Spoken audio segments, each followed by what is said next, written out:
Known as the Perfect One, he sits at the center of a soulless empire, with only heartless automatons doing his bidding.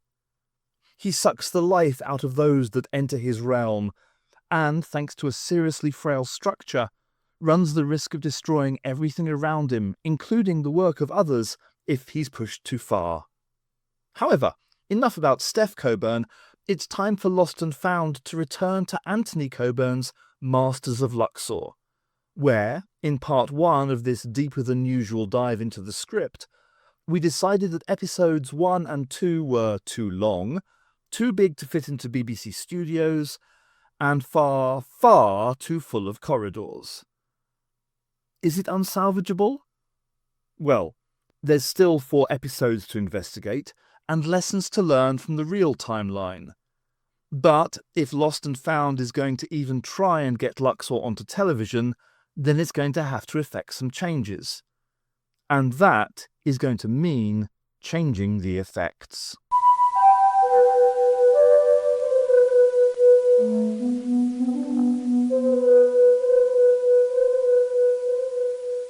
Before it became known as the Masters of Luxor, the story was simply referred to as the Robots. And now the plot has advanced sufficiently enough for us to have a more detailed look at this side of things, we can start to piece together more of the way the story would look on a 60s screen. In episode 3, there are 2 small moments that tell us pretty much everything we need to know, and thankfully, one of them opens the episode. And yes, we really do open the episode with robots walking down a corridor. The stage direction from the Titan script suggests we see 2 different classes of robot approach down a corridor, open a door, and then enter the Perfect One's study with a tray of drinks and cakes. From the first 2 episodes, we know that the robots literally walk. Susan even makes a point of saying that it might be easier if they rolled along on wheels. Where have we heard that before? We now know that they have the ability to carry items in their hands and, given there are drinks on the tray, put them down gently and carefully.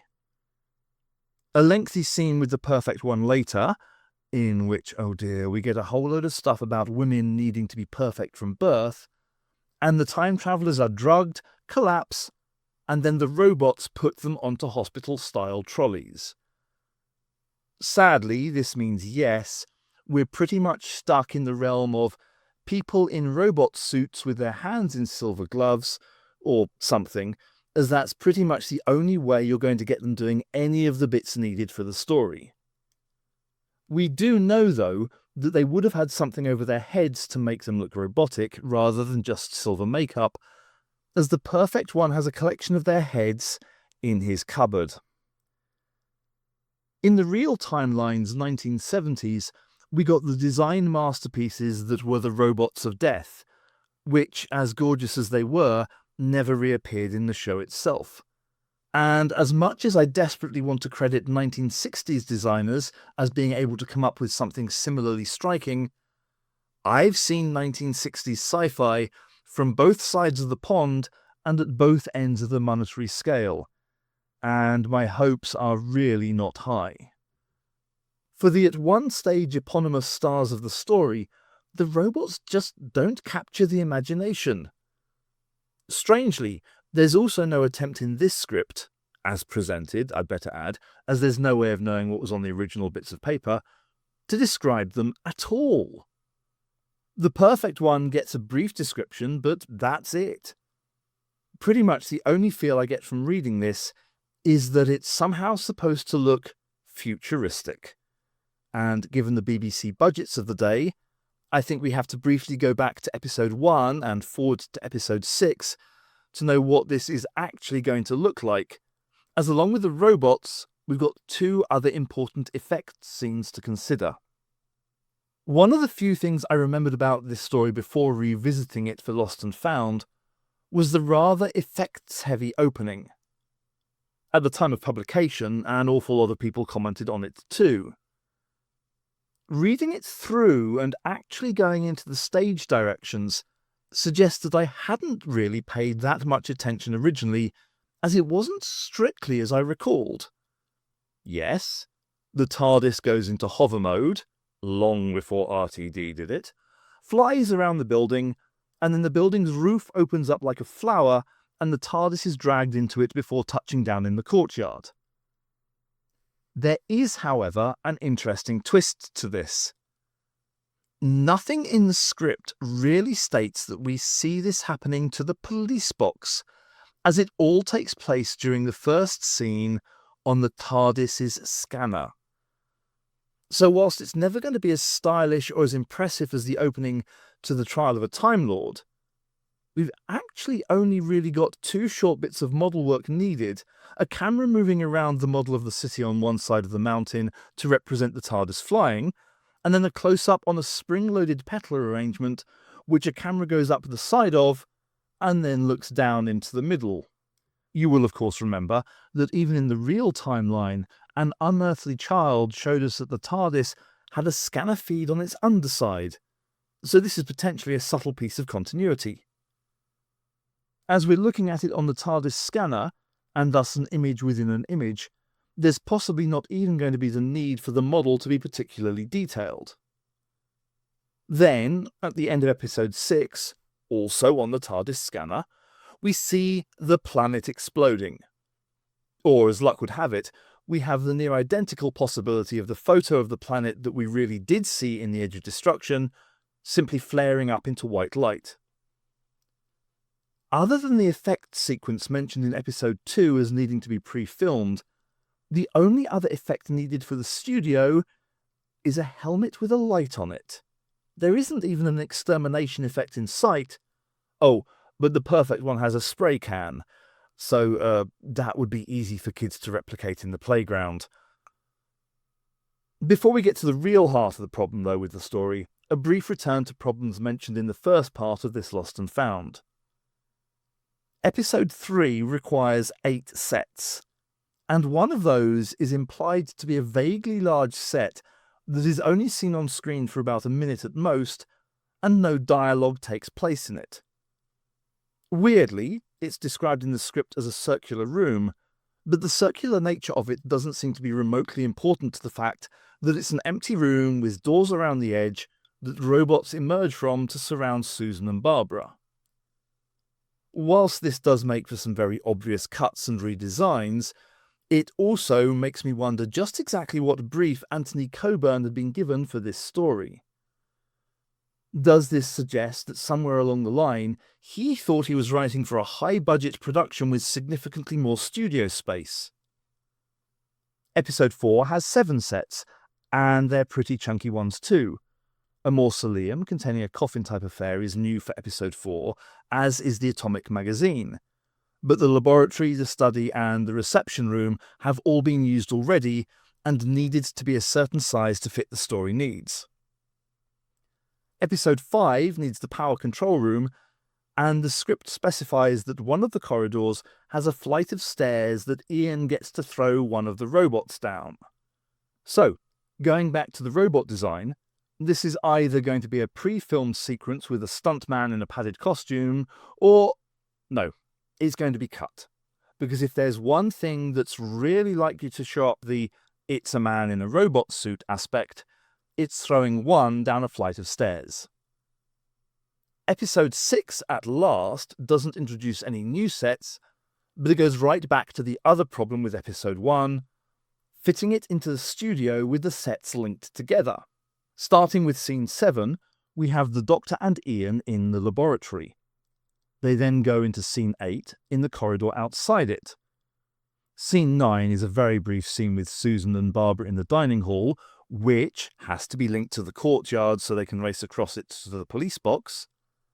And then scenes 10 and 12 are in seemingly 2 different corridors, with scene 11 being a brief cutaway to a shot of liquid rising in a tube. But the script suggests that one is at the top of a flight of stairs, and the other is at the bottom of it. We then culminate in fight scenes in the courtyard and the mad dash into the TARDIS control room. Admittedly, I'm not a set designer, but trying to work out how this would fit in without needing an unaffordable number of recording breaks really is beyond me.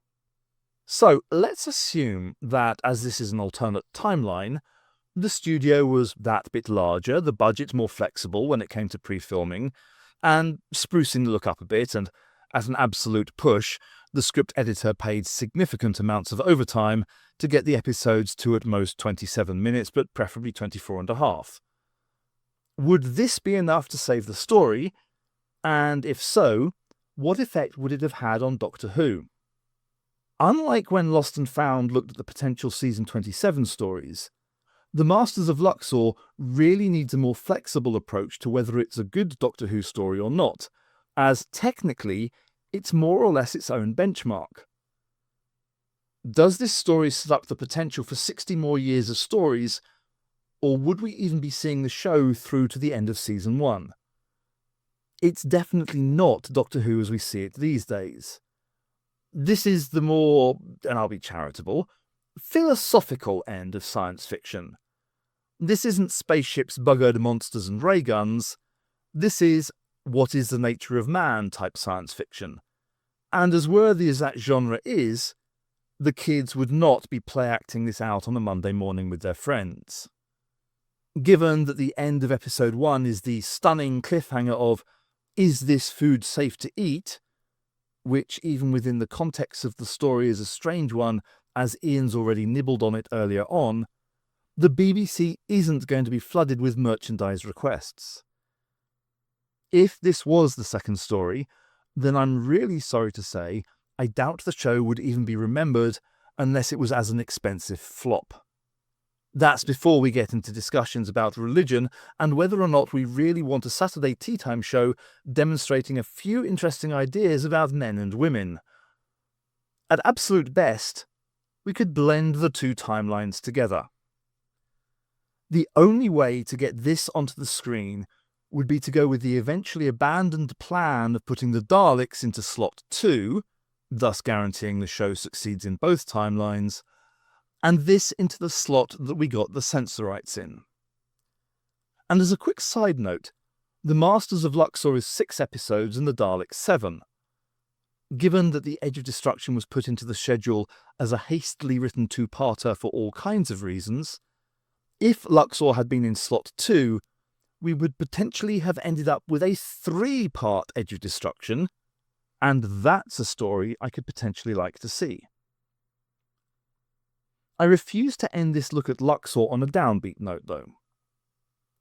Whilst going through the script and thinking about BBC limitations and so on, I did actually have a thought that, whilst never going to guarantee the story succeeded, might at least have offered it some sort of lifeline.